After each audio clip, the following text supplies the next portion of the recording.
जय हिंद जोहार। मैं अमरीश कुमार आरआईएस अकेडमी से। आप लोग लगातार हमारे YouTube चैनल पे कमेंट्स कर रहे हैं कि सर इकोनॉमिक्स को बहुत शॉर्ट में पढ़ाइए। आज मैं आपको एक क्लास में ही सारा इकोनॉमिक्स कवर कर दूंगा। ये किसको फायदा होगा? ये सारे जो भी प्रतियोगिता परीक्षा की तैयारी कर रहे हैं उन सारे स्टूडेंट को एक ही क्लास में पूरी इकोनॉमिक्स में पढ़ाने जा रहा हूँ।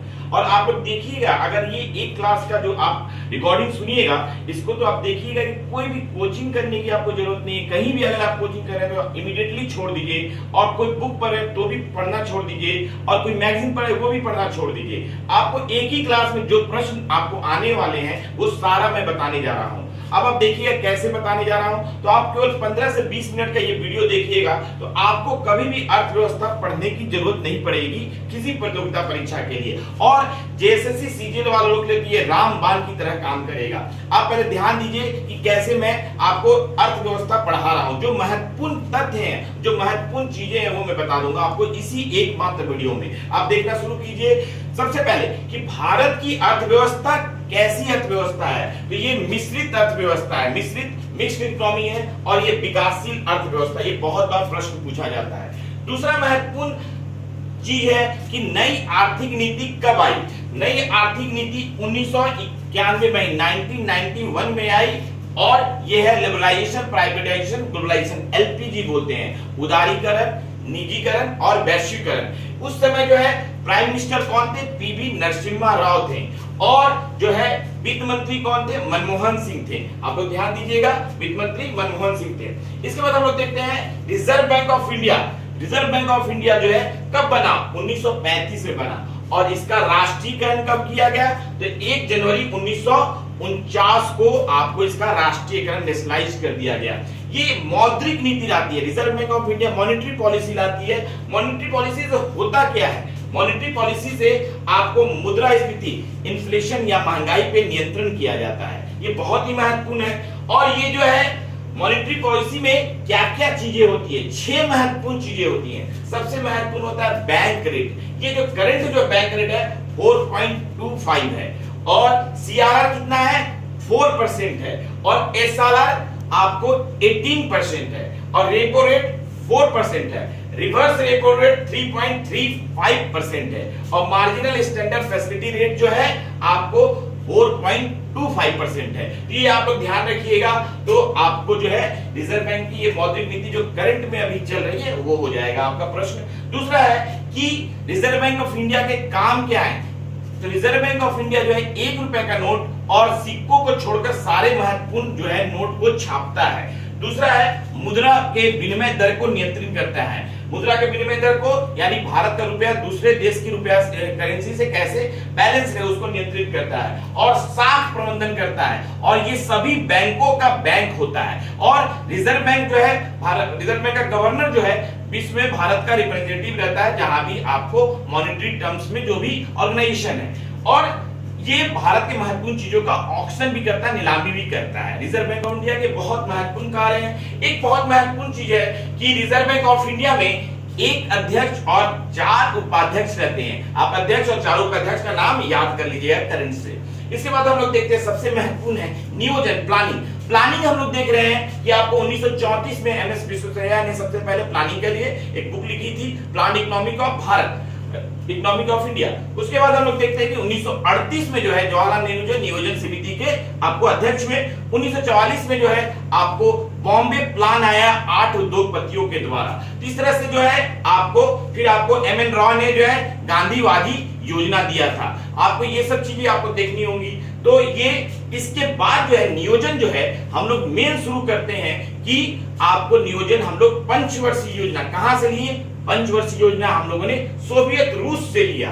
और ये पहली पंचवर्षीय योजना कब शुरू हुई? पहली पंचवर्षीय योजना 1951 से 1956 के बीच में शुरू हुई।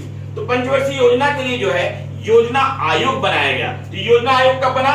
15 मार्च 1950 को। ये बहुत ही महत्वपूर्ण है। प्लानिंग कमीशन कब बना? 15 मार्च 1950 को। प्लानिंग कमीशन का अध्यक्ष जो है उस समय जो भी प्रधानमंत्री होता था भारत का, उसका अध्यक्ष होता था।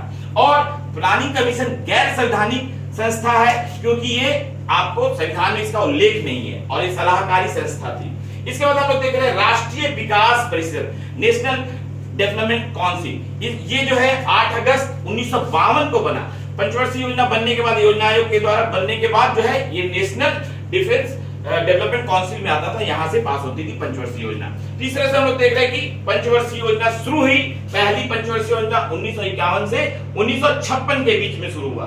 इसको बोलते हैं हेराल्ड डोमर का, जो ये हेराल्ड डोमर पंचवर्षीय योजना बोलते हैं, उन्हीं के द्वारा दिया गया था। तो हेराल्ड डोमर पंचवर्षीय योजना बहुत बार क्वेश्चन आता है। ये कृषि और सिंचाई पर इसका एम्फेसिस था, कृषि सिंचाई इसका महत्व दिया गया था, तो ये बहुत सफल रही। फिर दूसरा पंचवर्षीय योजना 1952 से 61 के बीच में आया, ये भी बहुत सफल रहा। ये इसको महालनोबिस ने दिया था, महालनोबिस पंचवर्षीय योजना बोलते हैं। ये उद्योग पे जो है आधारित था। अब सबसे महत्वपूर्ण है, इसमें 3 महत्वपूर्ण लोहा इस्पात उद्योग बनाए गए। पहला जो उद्योग है आपको भिलाई जो है छत्तीसगढ़ में रूस के सहयोग से, सोवियत संघ था उसमें, उसके सहयोग से बनाया गया।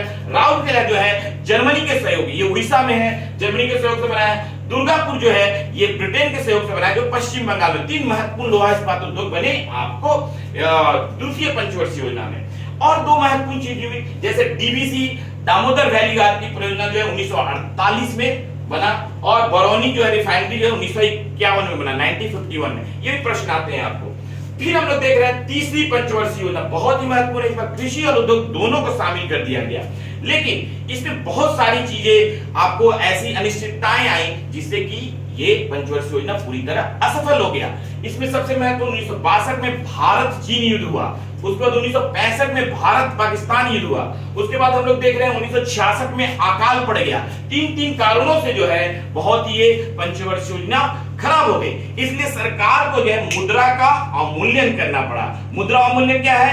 अपनी मुद्रा का मूल्य जानबूझकर सरकार गिरा देती है, दूसरी जो मुद्रा है उसके रेस्पेक्ट में डॉलर के मुकाबले अपनी मुद्रा का मूल्य जानबूझकर गिरा दी जाती है। क्यों गिरा दिया जाता है भाई? इसलिए गिरा दिया जाता है, इससे हमारा निर्यात जो है सस्ता हो और आयात महंगा हो, तो ये हमारे लिए बहुत अच्छा होगा। इसलिए जो है मुद्रा का अवमूल्यन किया गया। तो मुद्रा का अवमूल्यन कब कब किया भाई? तो मुद्रा का अवमूल्यन सबसे पहले 1948 में किया गया, फिर 1966 में किया गया, और 1991 में 2 बार मुद्रा का अवमूल्यन जुलाई और सितंबर में किया गया। तो एक तरह से देखा जाए 3 बार अभी तक मुद्रा का अवमूल्यन हो चुका है। उसके बाद हम लोग देख रहे हैं कि आपको तीसरी पंचवर्षीय योजना जब फ्लॉप हो गई तो सरकार ने जो है योजना अवकाश लाया, प्लान हॉलिडे। बहुत बार प्रश्न आता है, 1966 से 1969 तक जो है आपको प्लान हॉलिडे था, और इसमें बहुत चीजें महत्वपूर्ण हुई। एक महत्वपूर्ण 1966 में और 67 में जो है हरित क्रांति है, ग्रीन रेवोल्यूशन, बहुत ही महत्वपूर्ण चैप्टर है। ग्रीन रेवोल्यूशन कौन इसके जन्मदाता है? तो बीएन ऑर्लॉग जो है इनके जन्मदाता है, जो मैक्सिको में जो है आपको ग्रीन रेवोल्यूशन को सफल किया था। अमेरिकी वैज्ञानिक, कृषि वैज्ञानिक थे, और उसका देखकर भारत में एमएस स्वामीनाथन ने जो है भारत में जो है महत्वपूर्ण क्षेत्र जो है पंजाब, हरियाणा, कृष्णा गोदावरी का डेल्टा और पश्चिमी उत्तर प्रदेश में जो है हरित क्रांति को लाया। हरित क्रांति के लिए सबसे महत्वपूर्ण चीजें हैं, आपको सिंचाई ज्यादा होना चाहिए, आपको पानी की उपलब्धता ज्यादा होनी चाहिए, सिंचाई होगा। उसके बाद जो है आपको रासायनिक उर्वरक का प्रयोग किया गया, उसके बाद संकर बीज यानी मॉडिफाइड सीड्स का उपयोग किया गया, और मशीन्स का उपयोग किया गया। इन सबों को उपयोग करने से जो है हरित क्रांति हुई, और खाद्यान्न के क्षेत्र में हम लोग आत्मनिर्भर हुए। इसके बाद हम लोग देखते हैं कि आपको चौथी पंचवर्षीय योजना 1969 से 74 तक हुआ, 1969 से 74 तक हुआ। इसमें एक बहुत महत्वपूर्ण चीज देखते हैं कि तीसरी पंचवर्षीय योजना में एक और महत्वपूर्ण चीज हुआ, बोकारो स्टील प्लांट बना, जो कि सोवियत रूस के सहयोग से बना, और बाद में 1972 में इसमें प्रोडक्शन हुआ। तो ये भी बहुत महत्वपूर्ण है कि बोकारो स्टील प्लांट किस पंचवर्षीय योजना में बना? तो तीसरी पंचवर्षीय योजना में बना। इसके बाद हम लोग देख रहे हैं कि जो चौथी पंचवर्षीय योजना जो है वो आपको कंप्लीट होने के बाद जो है पांचवी पंचवर्षीय योजना शुरू हुई। पांचवी पंचवर्षीय में 1974 से 1979 तक था, और इसमें 2 महत्वपूर्ण चीज था, गरीबी हटाओ और 20 सूत्री कार्यक्रम। गरीबी हटाओ के लिए 20 सूत्री कार्यक्रम दिए गए। ये जो महत्वपूर्ण क्वेश्चन था, इंदिरा गांधी का कार्यकाल था, तो ये बहुत ही महत्वपूर्ण है। लेकिन 25 जून 1975 को इंदिरा गांधी ने राष्ट्रीय आपात लगा दिया, नेशनल इमरजेंसी। कौन अनुच्छेद से? अनुच्छेद 352 के अंतर्गत। तो ये इसके बाद जो है इंदिरा गांधी हार गई थी, और जो है जनता पार्टी की सरकार 1977 में आई श्री मोरारजी देसाई की अध्यक्षता में। तो प्रधानमंत्री श्री मोरारजी देसाई बने, और इसके बाद पंचवर्षीय योजना का चेंज कर दिया गया। 1978 से 1983 तक 5 वर्ष के लिए अनवरत योजना लाया गया, जिसको रोलिंग प्लान कहते हैं। तो रोलिंग प्लान कहते हैं। फिर मुरारजी देसाई भी हट गए, चौधरी चरण सिंह बना, फिर चुनाव हुआ और कांग्रेस पार्टी फिर आ गई बहुत बहुमत से, और इंदिरा गांधी फिर सरकार में आ गई, और फिर छठी पंचवर्षीय योजना शुरू हो गया 1980 से 1985 तक। ये बहुत ही महत्वपूर्ण है। छठी पंचवर्षीय योजना 1980 से 1985 तक शुरू हो गया, और इसमें जो है सबसे महत्वपूर्ण 1982 में नाबार्ड बना, कृषि और ग्रामीण बैंक बना। नाबार्ड बहुत ही महत्वपूर्ण था। और आपको देखते हैं कि 7वीं पंचवर्षीय जो कि राजीव गांधी का कार्यकाल है 1985 से 1990 था। 1985 से 1990 था, जिसमें कि रोजगार, समानता और न्याय के साथ साथ जो है ऊर्जा के क्षेत्र में किया गया। इसी समय एक बहुत महत्वपूर्ण चीज हुआ, सरकारिया आयोग। बहुत बार प्रश्न आता है सरकारिया आयोग।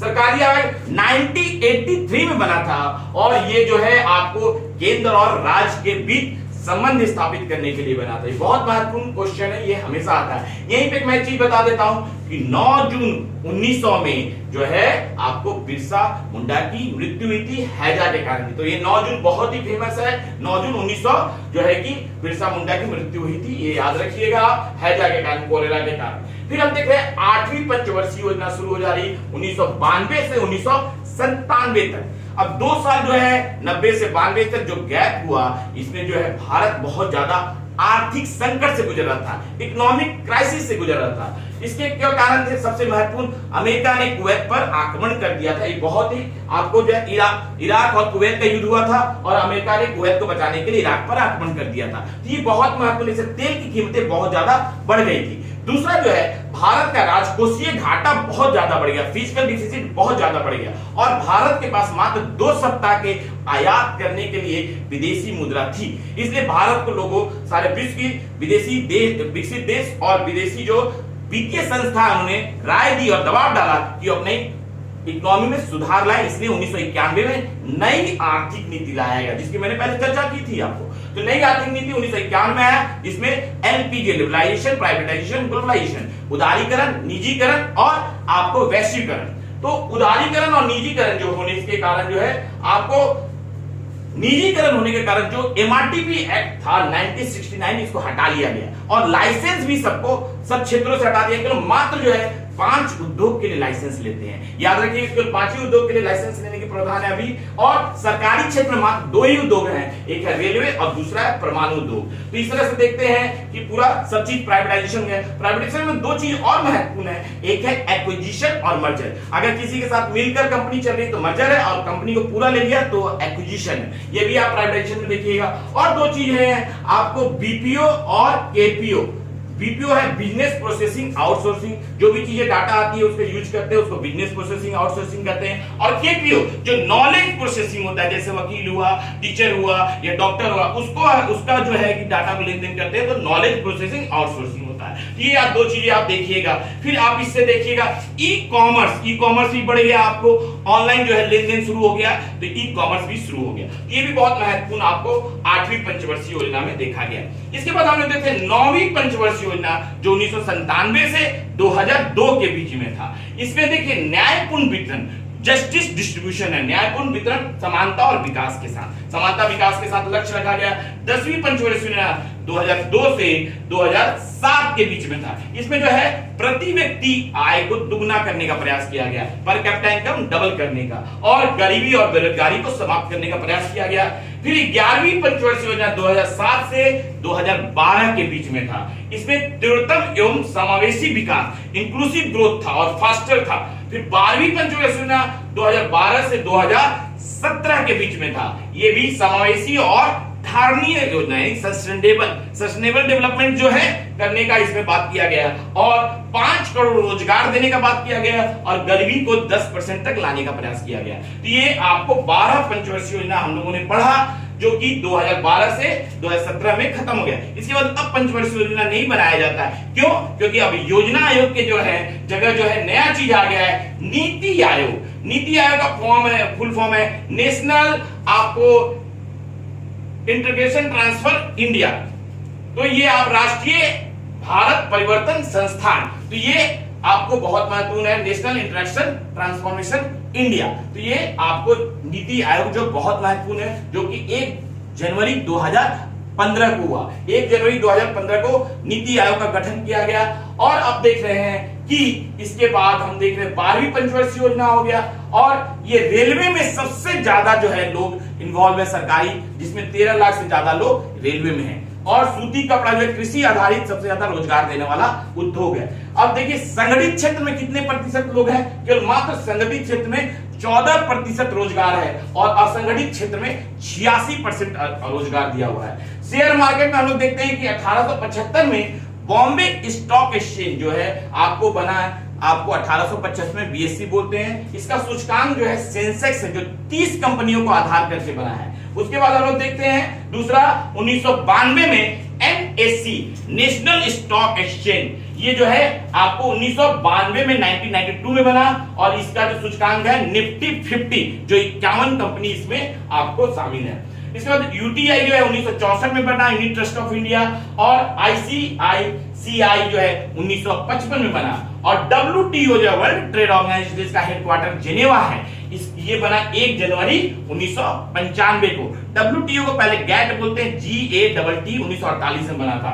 तो ये आप देख रहे हैं एक्सिम बैंक, एक्सिम बैंक आयात निर्यात बैंक जो है 1982 में बना। ये बहुत ही महत्वपूर्ण है, ये भी आप याद करिएगा। इसके बाद हम लोग देखते हैं सबसे महत्वपूर्ण जो है वित्त आयोग, फाइनेंस कमीशन, बहुत ही महत्वपूर्ण है। ये संविधान के अनुच्छेद 280 में है और ये केंद्र और राज्य के बीच जो है रेवेन्यू राजस्व का बंटवारा करता है। बहुत ही महत्वपूर्ण चीजें हैं। पहला जो है आपको वित्त आयोग के अध्यक्ष केसी नियोगी थे और अभी जो है लास्ट में 13वें जो है केलकर जी थे, 14वें जो है वाईबी रेड्डी जी थे और सबसे महत्वपूर्ण जो अभी करंट चल रहा 2020 से 25 के लिए 15वें वित्त आयोग, जिसके अध्यक्ष थे एनके सिंह। एनके सिंह जो है 15वें वित्त आयोग के अध्यक्ष थे, जिसमें लगभग 42% जो है राज्यों का हिस्सा देने की बात कही गई है, 42%। तो ये भी आप याद रखिएगा।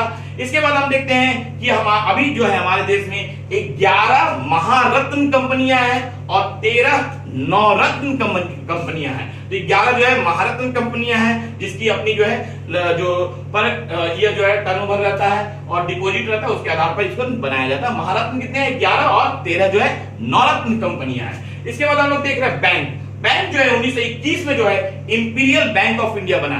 इंपीरियल बैंक ऑफ इंडिया पहले 1806 में जो बंगाल बैंक ऑफ इंडिया बना था, 1839 में बंबई बैंक ऑफ इंडिया बना था, फिर उसके बाद 1847 में मद्रास बना था। तो ये तीनों को मिला के 1921 में जो है आपको इंपीरियल बैंक ऑफ इंडिया बना और इंपीरियल बैंक ऑफ इंडिया ही को जो है 1955 में स्टेट बैंक ऑफ इंडिया कहा गया। अभी स्टेट बैंक इंडिया एक ही हो गया है, आप देख रहे हैं। और सबसे महत्वपूर्ण 1969 में जो है 14 बैंकों का राष्ट्रीयकरण किया गया। 14 बैंकों का राष्ट्रीयकरण कब किया गया? 1969 में। और 1980 में 6 और बैंकों का राष्ट्रीयकरण किया गया था। ये बहुत महत्वपूर्ण फैक्ट है। फिर आपको मैं बता देना चाहता हूं कि LIC जो है 1956 में बना। LIC जो है लाइफ इंश्योरेंस कॉर्पोरेशन 1956 बना और GIC 1972 में बना। इसकी 6 कंपनियां हैं, जैसे ओरिएंटल है, इंडिया है, नेशनल है, न्यू इंडिया है। इस तरह से जो है आपको 6 कंपनियां जो है GIC की अभी है। इसके बाद देखते हैं कि जो बीमा क्षेत्र को कंट्रोल करने के लिए IRDA बना, insurance regulatory development board of authority of India. तो ये जो है 2000 ईस्वी में IRDA बना, जो कि वैधानिकता इसको प्राप्त हो, कानूनी अधिकार प्राप्त हो और इसका मुख्यालय जो है हैदराबाद है। तो IRDA का मुख्यालय कहां है? हैदराबाद है। सेबी कब बना है? Security exchange board of India, ये 1988 में बना और इसको वैधानिकता जो है कानूनी अधिकार 1992 में प्राप्त हुई। बहुत महत्वपूर्ण है। इसके बाद हम लोग देखते हैं अभी कुल बैंक जो है भारत में 143 है। कुल बैंक कितना है? 145 है, जिसमें कि आपको सार्वजनिक क्षेत्र के बैंक, जिसमें SBI भी आता है और यूनियन बैंक, इस तरह के सभी बैंक, केनरा बैंक, ये 12 है सार्वजनिक बैंक, सरकारी बैंक है। और इसके बाद प्राइवेट बैंक जो है 21 है। उसके बाद स्थानीय जो है बैंक जो है आपको 2 है और छोटे जो है निवेश बैंक, छोटे जो है बैंक जो है आपको 12 है और भुगतान बैंक 6 हैं और विदेशी बैंक जो है 45 है और क्षेत्रीय ग्रामीण बैंक जो है आपको 43 है। इस तरह से टोटल जो है 145 है। तो ये जो आपको देख लीजिएगा कि 145 बैंक में सार्वजनिक बैंक केवल 12 है, सरकारी बैंक केवल 12 है। इसके बाद हम लोग देख रहे हैं सबसे महत्वपूर्ण कि थोक मूल्य सूचकांक का आधार वर्ष क्या है। बेस ईयर्स ऑफ थोक मूल्य सूचकांक का 2011 और 12, ये बहुत महत्वपूर्ण है, हमेशा परीक्षा में पूछा जाता है। उसके बाद एक है real national electronic fund transfer NEFT, ये जो है स्टार्टिंग से आपको जो है 10 लाख तक आप इसमें कर सकते हैं। और RTGS real time gross settlement जो है 2 लाख से ही शुरू होता है। नेफ्ट जो है 0 से शुरू हो जाएगा, बैंक में ट्रांसफर कर सकते हैं, लेकिन आरटीजीएस 2 लाख से ही शुरू होता है, इसमें मैक्सिमम कर सकते हैं आप। तो ये दो चीजें हैं, नेफ्ट और आरटीजीएस, आप देख लीजिएगा। फिर आप सबसे महत्वपूर्ण देखते हैं जीएसटी, गुड्स सर्विस टैक्स, ये जो है 1 जुलाई 2017 को लागू हुआ।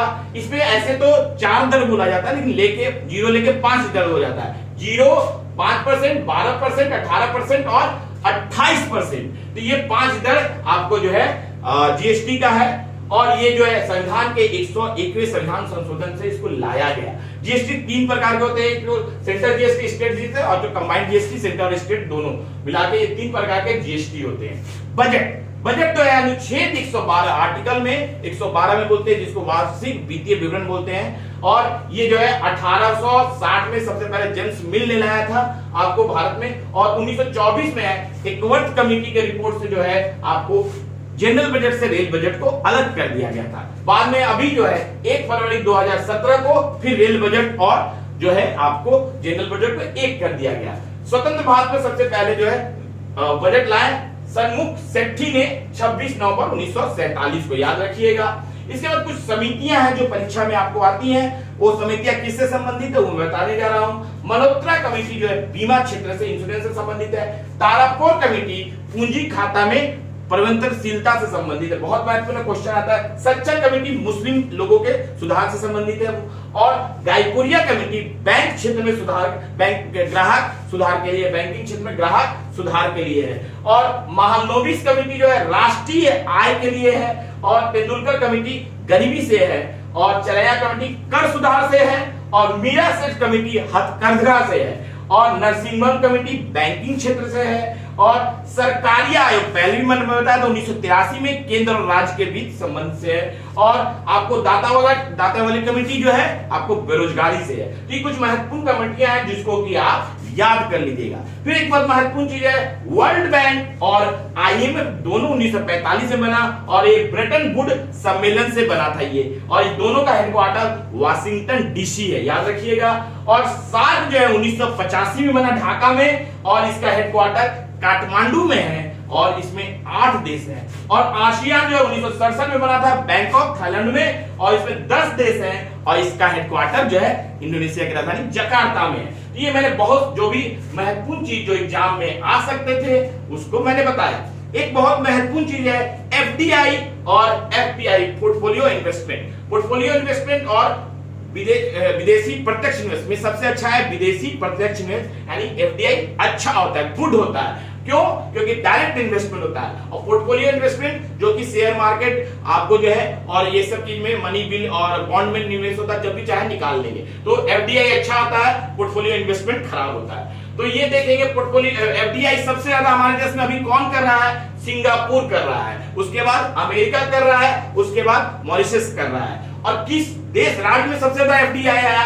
तो वो कर्नाटक राज्य में सबसे ज्यादा एफडीआई है। और किस क्षेत्र में आया? तो सॉफ्टवेयर हार्डवेयर में सबसे ज्यादा आपको एफडीआई है। सॉफ्टवेयर में 16%, हार्डवेयर में 15% एफडीआई है। तो ये सब चीजें मैंने आपको लगभग बता दिया है। और एक बहुत महत्वपूर्ण चीज है, आपको जो है लकड़ावाला कमेटी की अध्यक्षता में जो छठी पंचवर्षीय योजना में जो 2100 कैलोरी ग्रामीण क्षेत्र में और 2400 कैलोरी जो शहरी क्षेत्र में जो भी जिस लोगों को मिलता है वो गरीबी रेखा से ऊपर है। ये लकड़ावाला कमेटी का रिपोर्ट है। ये भी बहुत गरीबी रेखा से ऊपर होने का जो है एक पैरामीटर बनाया गया। तो ये 2100 जो है ग्रामीण क्षेत्र में और 2400 जो है शहरी क्षेत्र में, याद रखिएगा। तो ये लगभग जो है आपको मैंने बहुत चीजें आपको बता दिया है। अर्थव्यवस्था से मैं बोर्ड छोड़ दे रहा हूं, आप लोग स्क्रीनशॉट लेके इससे नोट्स बना लीजिएगा। आपको कहीं भी पढ़ने की जरूरत नहीं है। अगर अर्थव्यवस्था से और भी कुछ चीजें बची रह गई होंगी वो मैं आपको दूसरे क्लास में बता दूंगा। लगभग मैंने सारा चीज जो परीक्षा में आता है सारा कंप्लीट कर दिया है। आप इसको अगर ध्यान से सुनिएगा तो लगभग जो है आप सारे प्रश्न बना लीजिएगा। आप लोगों का बहुत बहुत धन्यवाद। आप लोग हमारे चैनल को ऐसे ही सब्सक्राइब कीजिए, बेल आइकन को दबा दीजिएगा और आप लोगों को मिलिए मैं जेएसएससी सीजीएल के लिए सारा चीज मैं एक क्लास में ही लाऊंगा और सारा चीज आप लोगों का खत्म कर दूंगा। आप लोगों का बहुत बहुत धन्यवाद।